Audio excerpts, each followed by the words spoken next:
This is breaking news. Governor Murphy is giving an update on the coronavirus outbreak in New Jersey. Let's listen in.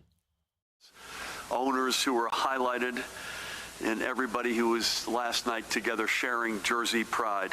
And I can certainly say for the First Lady, can't thank you enough. Again, to the stars, to the heroes, bless you all. And by the way, the meter is still running, but it raised many millions of dollars for the Pandemic Relief Fund, and that money will be put to good use. As I've said from the very beginning, it will not be without casualty, and we will have the sad task to update that in a minute, that we're going to get through this as one New Jersey family, and last night that family came together as possibly never before. I'm honored to be joined by the woman to my right, who needs no introduction, the Commissioner of the Department of Health, Judy Persichilli. To her right, another person who needs no introduction, our state's epidemiologist, Dr. Christina Tan. Thank you, ladies. To my immediate left, another guy who needs no introduction, Superintendent of the State Police, Colonel Pat Callahan. We have Jared Maples, Director of the Office of Homeland Security and Preparedness, with us. I know Matt Placken, Chief Counsel, will join us in a bit. And joining us today on the far left, another good friend, Dr. Brian L. Strom, Chancellor of Rutgers Biomedical and Health Sciences.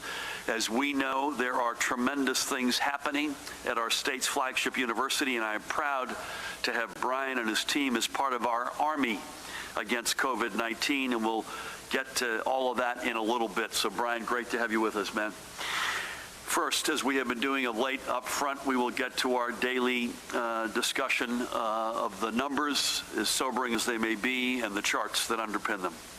We're announcing 4,427 positive test results, pushing our state total to just under 100,000, 99,989. We should carry the expectation that tomorrow we will exceed 100,000 total positive cases. And remember, I urge each of you to keep in mind that this is a cumulative number, since our first positive case was announced only on March 4th. Of the nearly 100,000 total cases we have reported from then until today, roughly, we know 46,000 of these individuals have now exited the 2-week incubation window. So even as we prepare for tomorrow, let's remember that there are tens of thousands of residents who have received a prior positive test result, who have now likely defeated the virus. Sadly, however, we know that there are many who have not. And today we also report 307 additional deaths of precious souls and members of our New Jersey family, meaning that we have now lost a total of 5,368 blessed residents in New Jersey to COVID-19 related complications. We continue to see that the curve of new COVID-19 cases, as you see, remains significantly flat, even with today's slight uptick in cases. And as we map the outbreak across the state, we continue to see a slowing of the rate of spread. Mahan, let's go back to the chart before, though, if we could. Let's just remember one thing, and Judy and Christina can add to this. This is not the denominator. We wish we knew what the denominator was. These are more positive tests, probably specimens, Judy, taken 5 to 7 days ago on average. Thanks to Brian and team, it's a much more rapid return if you're in the Rutgers model, and it's a slower return perhaps in other models. But I don't want folks to confuse the fact that we've got more testing against, we're now the 4th highest tested state in America, and we may be, frankly, getting close to the 3rd highest tested state in America, considering where we started, which was basically no readiness or preparedness in our country. That's quite a feat, but it still doesn't mean we know what the denominator is. This is just the amount of folks who have tested positive. And maybe if we could now flip to the chart that you were on, and here we go. So the map, as we've seen this before, it measures the outbreak across the state, and we see a slowing of the rate of spread. And you could see this is a meaningful slowing. We changed our color code yesterday because we ran out of runway on light shades. But you've already seen a couple of counties go to over 30 days of doubling. This is the amount of time it takes to double the spread of the virus. So that includes, by the way, my county of Monmouth. Look up at Bergen County, which is where ground zero was, 29 days. So you're starting to see lengthening, and that's because of what you all are doing out there.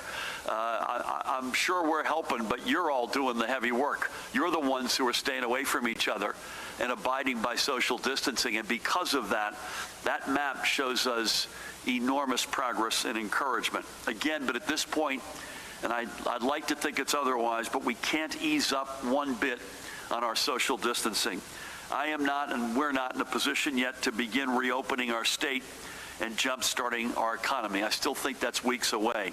We need to see more progress and more slowing before we can begin those considerations. But stay at it, because you are making a difference, unlike, by the way, in any American state right now, and that is another source of great Jersey pride. In our health care system, as of 10 p.m. last night, there are 7,000, as you can see, 240 residents hospitalized for COVID-19. That is, I think, virtually, Judy, unchanged from the night before. Our field medical stations have patients in total of 91 persons. And if you look at the rate of new hospitalizations, we see an uptick since yesterday, but still below our previous highs. There were 1,990 patients in either critical or intensive care, also virtually unchanged. Notably, ventilator use had a considerable one-day drop to 1,462 currently in use. I think that's the lowest we've been since April 5th, according to our notes. So Judy can give you some color on that. That's a good sign.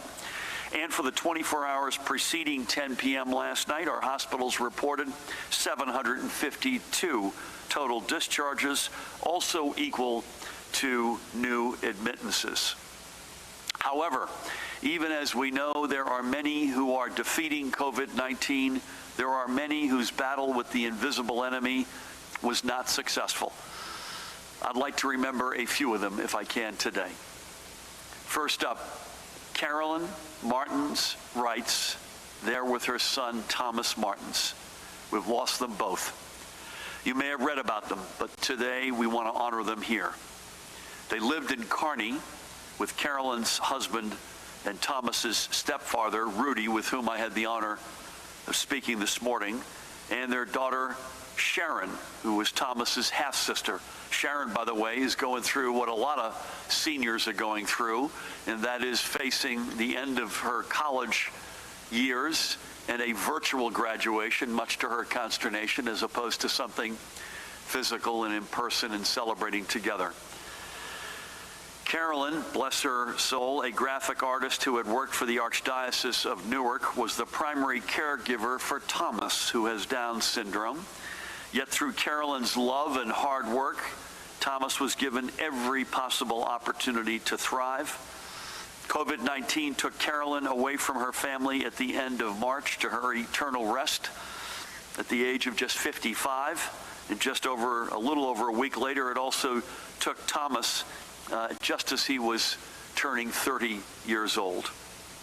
Rudy called Carolyn, and I'll quote Rudy, her husband, one of the smartest, kindest, gentlest people, and these traits are what helped her give Thomas such a tremendous life, too. And Thomas is remembered fondly by so many. We are keeping them, both Carolyn and Thomas, God rest their souls, as well as Rudy and Sharon and their whole family and community in our prayers. Gut heartbreaking right there. Dave Clark, there he is, was a firefighter with the Bayhead Fire Company, where he filled any role that needed to be filled, from chief engineer, looking after the mechanical performance of the company's vehicles, to safety officer. He was a truck driver professionally and took a special interest in following the changes being made in fire truck and emergency equipment designs and builds. He was just 47 years old. And by the way, not just Dave, but his family. This family believes in service to the Bayhead community. Dave's wife, Lisa, who's with him there and with whom I just had the honor of speaking, serves with the Bayhead Fire Police. And son, Zach, is a probationary firefighter and is set to become a full firefighter this month. And I know Dad is looking down with pride. Dave also leaves behind his daughter, and I had a quick word with her as well, bless her, Michaela. Bayhead lost one of its bravest. To Dave, we thank you for your service, and to the entire Clark family, we are with you in prayer and mourning. God bless you all. Pat will know this guy, Rick Vanderklok, 71 years old, of Wayne. Rabbi Kirshner, by the way, of Temple Emmanuel, raised this with me yesterday. Rick grew up, look at that guy, man. Talk about the prototypical New Jersey State Trooper, huh? Looks like he's cut out of granite. Rick grew up in Midland Park in Bergen County and was a member of the 85th class of the New Jersey Police Academy in 1971. He was a trooper for 29 years. He leaves behind his wife of 46 years, Maureen, with whom I had the great honor of speaking. His sons, Rick, who I also spoke with. By the way, Rick tested positive and got his first day back with the Wayne PD tomorrow. His other son, David, who I have not yet spoken with but tried, he retired recently from the West Caldwell Police Department. And by the way, the apple doesn't fall too far from the tree. I mentioned that Rick Sr. grew up in Midland Park, and I believe it's accurate to say that his dad was the police chief in Midland Park. So you talk about a law enforcement families. But God bless Maureen, Rick, David, and their families, including Rick's grandchildren, Julia, Jason, Ava, and Jake, along with his brother Robert and sister Joy and their families. May Rick's memory bring them comfort at this difficult time, and may they also bring them happiness in the times to come. God bless them all, and God bless you, Rick.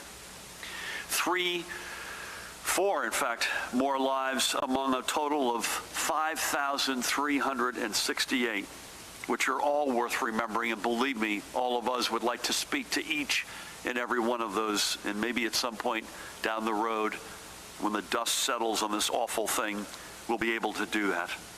To every family who's lost a loved one, our entire state stands with you in support as the great and diverse family we are. Now, moving forward.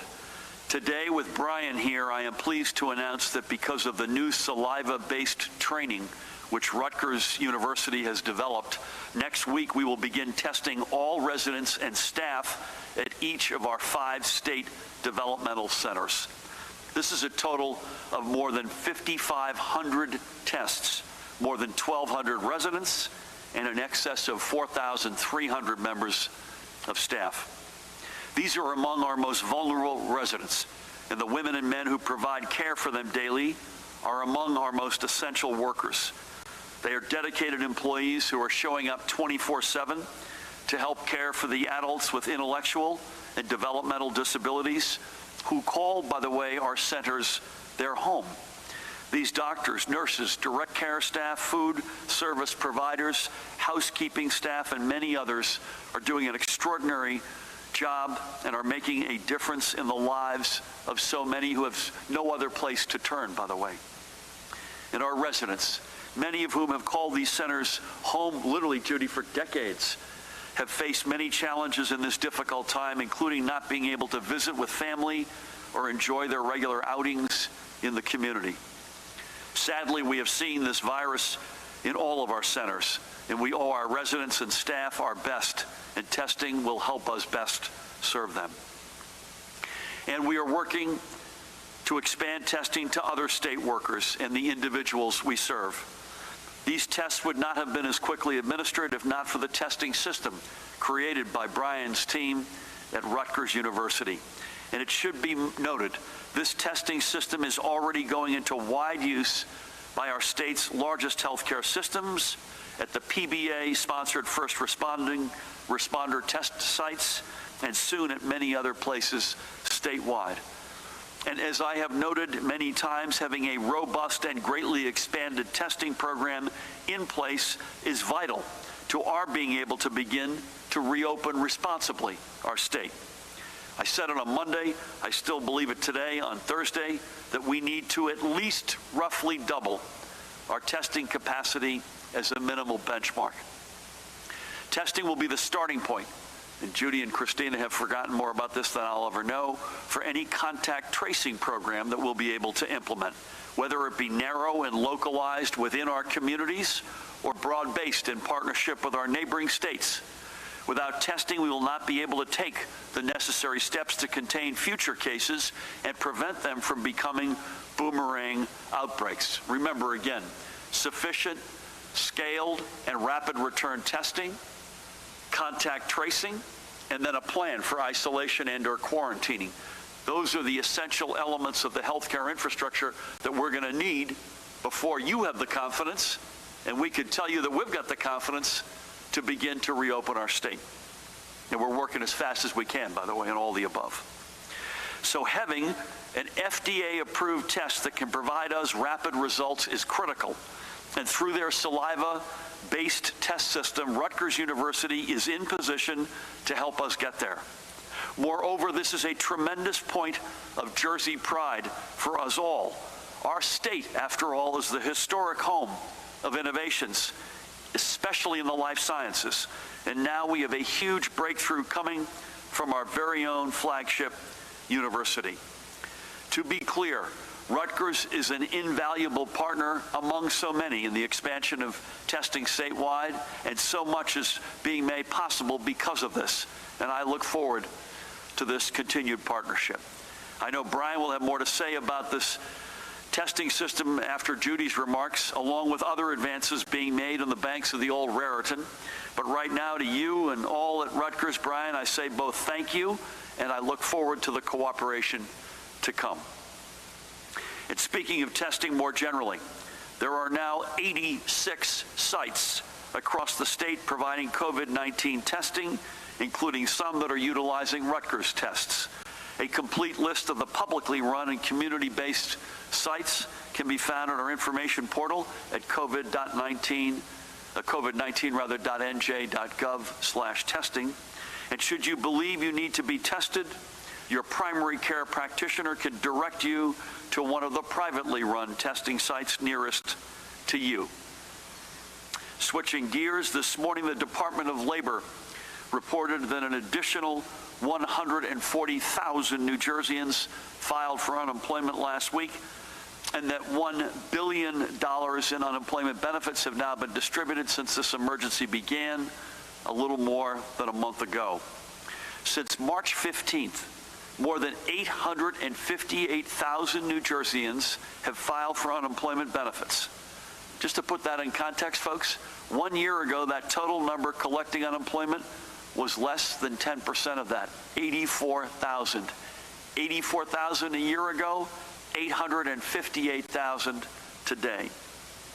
The department continues to do everything it can to streamline processes and ensure that all claims are handled quickly. For those of you trying to connect on the phone, we thank you for your continued patience. The department is still dealing with volumes that are, minimally stated, unprecedented. We urge you to go to our online hub again at covid19.nj.gov and search unemployment for answers and additional links to many of your questions regarding things like eligibility, benefits for self-employed workers, how to claim your weekly benefits, and much more. Regardless of when your claim is accepted, I've said this before and I want to repeat it again today, no one will be denied 1 penny of the benefit they deserve. And by the way, if you have lost your job and you can still work, please visit the jobs portal available through covid19.nj.gov, the information hub, which is currently listing more than 66,000 jobs from more than 740 essential employers across the state and across an array of industries. And a reminder that anyone who has left their job voluntarily or who refuses to work at their currently available job is not available, and not eligible, rather, for unemployment.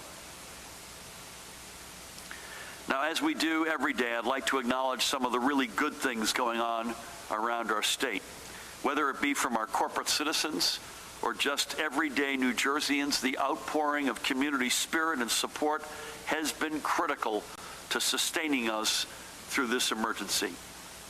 One of our state's iconic businesses, AT&T and the AT&T Foundation, have partnered with the New Jersey Restaurant and Hospitality Association to provide meals from local restaurants to the healthcare professionals and support staff at our field medical stations in Secaucus and Edison.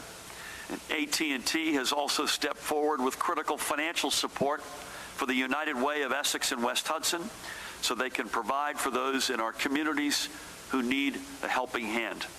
So to AT&T and the AT&T Foundation, New Jersey thanks you. I want to also give a shout out to New Jersey-based Premium Nature, and in particular to Shulam Iskowitz and Aaron Stefanski, who came through with a donation of 500 gallons of hand sanitizer to the New Jersey Office of Emergency Management, Pat. This product will soon find its way out of our warehouse into the front lines of our fight against COVID-19. Our dear friend and colleague, second from the left, State Police Chaplain Rabbi Abe Friedman, God bless you, Abe, was there at Division Headquarters in Trenton, and he was joined by your new Chief Chaplain, Reverend John Taylor of Trenton, right here, and State Police personnel to accept this donation and to give Premium Nature our thanks. And now from me and the Colonel, New Jersey, thanks you. And by the way, I'm very gratified to see social distancing going on in that picture, Judy. And once again, to everyone who joined us for Jersey last night, the stars, the first line responders, heroes, the healthcare worker heroes, to the small businesses who were profiled, and community leaders, also heroes, and everybody who played a part in that, as well as the Jersey takeover on HQ Trivia, thank you. Finally, before I turn things over to Judy, I want to return to something that I said yesterday. I spoke about Senate Majority Leader Mitch McConnell's views on state bankruptcy. I used some strong language, which was richly deserved, by the way, but that's because I know how dire this situation is. I have been clear for weeks that if we do not get significant, direct, and flexible financial support from the federal government, we will be forced to make many difficult decisions about programs we all rely upon and which we will lean on in the months ahead. And I know that doesn't just go for New Jersey. It also goes for many of our sister states, red and blue alike. Unfortunately, if it wasn't bad enough yesterday when Senator McConnell was talking about bankruptcies, and by the way, Senator, if you are watching, remember you are from the party of Abraham Lincoln, of Theodore Roosevelt, and Ronald Reagan, three American presidents who, when faced with challenges, found ways to meet those challenges, to be greater than the challenges, to rise up. This isn't about partisanship. This is about America and doing what's right in our values, not just here in New Jersey, but across our country, and looking to history to find role models. What better role model than Abraham Lincoln? What better, who freed the slaves, who kept our country together in Civil War, or Theodore Roosevelt? The environmentalists around this country to this day look to him for leadership. Or George H.W. Bush, the guy who presided this country when the Berlin Wall fell. Those were leaders who met the moment, who got big. They did not get small. They got big in that moment. And that is the challenge, Senator, to you and to all leaders in this country, to find your bigness, to find this moment in time as a chance to stand up and to meet history head on and to do the right thing. So if it was bad enough yesterday talking about bankruptcies, unfortunately, we received some additional bad news when the U.S. Treasury Department issued its guidance for how we can use the billions of dollars in funding provided to the state and many of our counties in the CARES Act, which was signed several weeks ago. I have been clear that even this funding, while deeply appreciated, is woefully insufficient to address the scale of the revenue loss that we are experiencing due to our mitigation efforts which are working, by the way, and are saving lives. I was assured that this funding would be able to be used flexibly by states, filling holes that we now must deal with. Those assurances apparently were empty. Treasury's guidance renders much of this funding literally unusable, and without additional flexibility will mean that we will likely not only not be able to use it, but we'll have to return a good chunk of it to the federal government. Let me explain, in case you're wondering, what this means. Unlike the federal government, we can't print money, by the way. The federal government can also run trillion-dollar deficits every single year. New Jersey can't.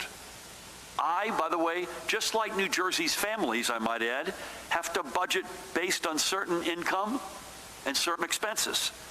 And for the past 2 years, we have done something unique for New Jersey. We actually put some money away for a rainy day. When we close our economy, as we have had to do to crack the back of this virus and to slow its spread and to save lives, that income goes away. If the federal government doesn't do its job and support New Jersey's families, we may not be able to keep our teachers, cops, firefighters, and paramedics employed, the very people who are on the front lines every day. And we'll have to send this money back to Washington. Sadly, the message from Washington to our first responders and to our educators and to others on the front lines is clear. As you work tirelessly to stop this pandemic, to keep people safe, our national leadership thinks you are not essential, and in fact that you should fear for your jobs. And again, I was reminded by someone yesterday, whenever anything goes into bankruptcy or there's a financial catastrophe, the people who pay the biggest price are our seniors.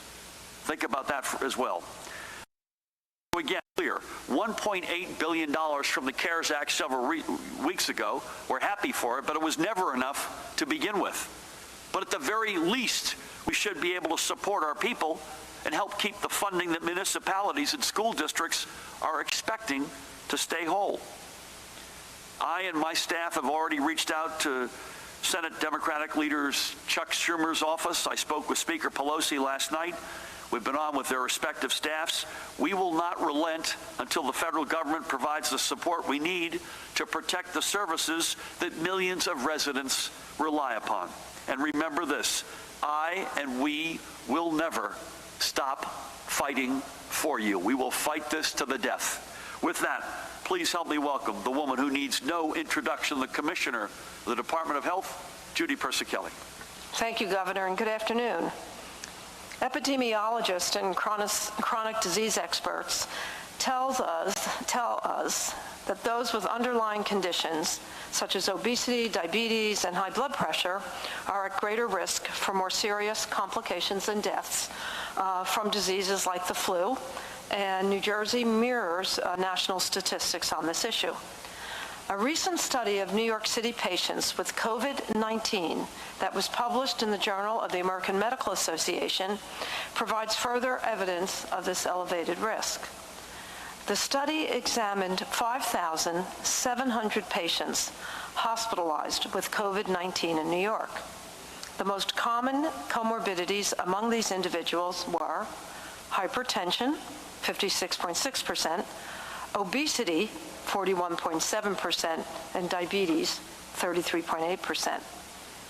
Of the patients who died, those with diabetes were more likely to have received invasive mechanical ventilation or care in the ICU compared to those who do not have diabetes.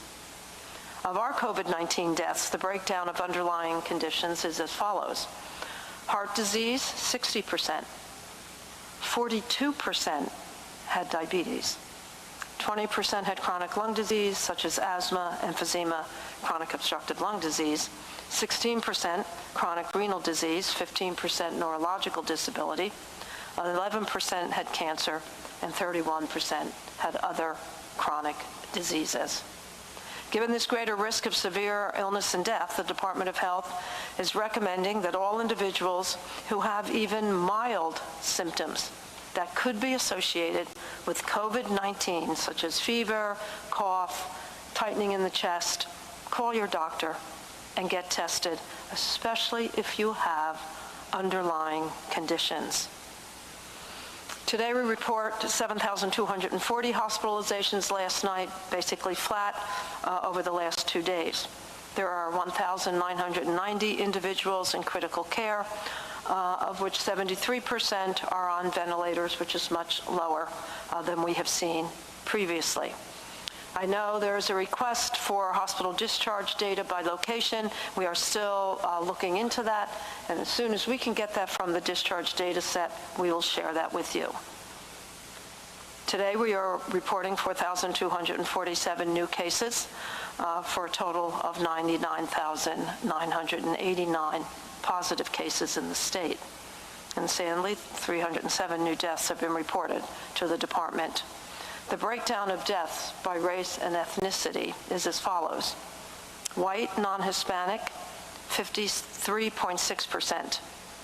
Black, non-Hispanic, 20%. Hispanic, 16%. Asian, non-Hispanic, 5.4%. And other non-Hispanic, 5%. Today, the veteran homes are reporting 5 additional deaths associated with COVID-19. We also are receiving reconciled data from our long-term care facilities. And we are also starting to look at death certificates to reconcile individuals who have died with a primary diagnosis of COVID-19 and or a secondary diagnosis associated with COVID-19. We do expect that you will see on our dashboard an increase in the number of deaths because we are including probable mortalities from COVID-19. As you know, across many other states and certainly in New Jersey, our long-term care facilities are reporting cases and deaths. There are 446 long-term care facilities in the state right now that are reporting COVID-19 cases for a total of 13,769 cases. In collaboration with Cooper University Health System, we started yesterday testing 3,000 long-term care residents and staff at 16 long-term care facilities in the southern part of the state. Our goal is to contain the spread of COVID-19 among these facilities in the southern part of the state that is not experiencing as many cases compared to the northern regions, and where we see a possibility to actually decrease the spread and save lives. In terms of lab reports, according to the data from this morning, of 7 labs sending us COVID-19 results, 179,717 individuals were tested, 79,558 are reported as positive, for a positivity rate of 44.27%. So I want to mention our call center again for individuals looking for COVID-19 information. As you know, the state, working along with New Jersey Poison Information Center, established a dedicated coronavirus hotline in January, reachable at 1-800-962-1253. Since that time, trained health professionals have taken more than 25,000 calls. Additionally, NJ211 has answered more than 15,000 calls from residents seeking general information. These continue to be excellent resources for information on the virus and the state's response. As always, I thank you for staying home and maintaining social distancing. Stay connected, stay safe, and stay healthy. Thank you. Judy, thank you for that update and for everything. Counties, just briefly, the same 6 counties continue to be the leading locations for positive results, and that's in order: Bergen, Hudson, Essex, Union, Passaic, and Middlesex, and that's the 6 that we've had. But remind everybody, every one of our 21 counties has both positives and, sadly, fatalities. So this is a statewide all-hands moment. Thank you, Judy. I mentioned him earlier, and I'm going to ask him to say a few words, but Brian Strom is an outstanding leader as chancellor, one of the chancellors at Rutgers, and in his case, in overseeing the biomedical and health sciences. He's a guy I've gotten to know over the past few years, and he and his team, as we've mentioned many times in these briefings, and we mentioned earlier in our remarks, have been leading a pioneering saliva test-based COVID-19 test protocol. And by the way, we know this for a fact, including from the White House, that the Rutgers test protocol is being held up as a model, not just in our state, but nationally. And so with that, Brian, it is great to have you with us. Please help me welcome Dr. Brian L. Strom. Brian?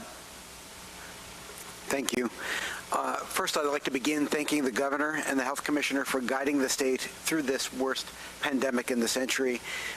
They've done a magnificent job, ranging from the supervising and assisting in the enormous surge in the capacity of our hospitals to be able to handle this crisis, leading the public through the difficult but critically needed social distancing and near lockdown. We would not be doing anywhere near as well. The curve has flattened, as you've seen, now coming to a plateau, and we wouldn't be doing anywhere nearly as well without their expert leadership. Second, I want to just point out that the citizens of New Jersey can be proud of their state university. We've been tracking and anticipating this epidemic since early January when it became apparent.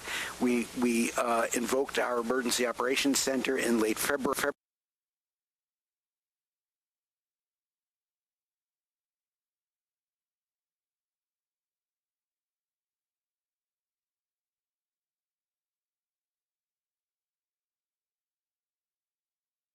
You've been listening to Governor Murphy give an update on the coronavirus outbreak in New Jersey. Now, we're going to return to regular programming here on CBS 2. For extended local coverage, just stick with our streaming service, CBSN New York. I'm Chris Raggi. This has been a special report from CBS 2 News.